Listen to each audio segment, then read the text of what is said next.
Sir మీరు విజయవాడలో పునుగులు ఎప్పుడైనా ట్రై చేస్తారా? నాకు విజయవాడ పునుగులు చాలా ఇష్టం యాక్చువల్లీ.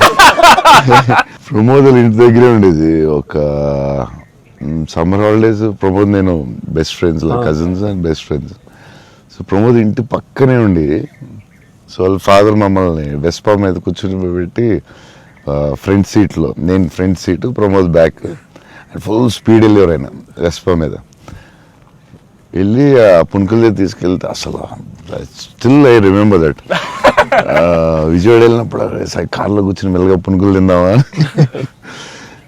Too good. నేను అసలు అలాంటి పునుకులు ఎక్కడ తినలేదు లైఫ్లో. స్మాల్ చిన్న దాంట్లో పెట్టి దాని మీద చట్నీ వేసి, ఇంకా నాకు వాటర్ వస్తుంది. బజ్జీలు అన్నీ సూపర్, కానీ ఆ పునుకులు మాత్రం ఎక్సలెంట్, అసలు ఎక్సలెంట్ అండ్ ఎక్సలెంట్. పునుగులు is an emotion sir. It is seriously.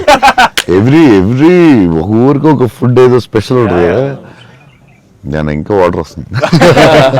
Too good అసలు. మళ్ళీ అలాంటివి ఇప్పుడు తినలేదు. సో విజయవాడ దారిలో వెళ్ళినప్పుడు, షూటింగ్ వెళ్ళినప్పుడు అక్కడ ఆకి పునుకులు తిందామంటే, నేను అన్ని నైట్ ట్రావెల్ చేస్తాను. ఇప్పుడు నైట్లో పునుకులు ఉండవు కదా బా అనుకుని మళ్ళీ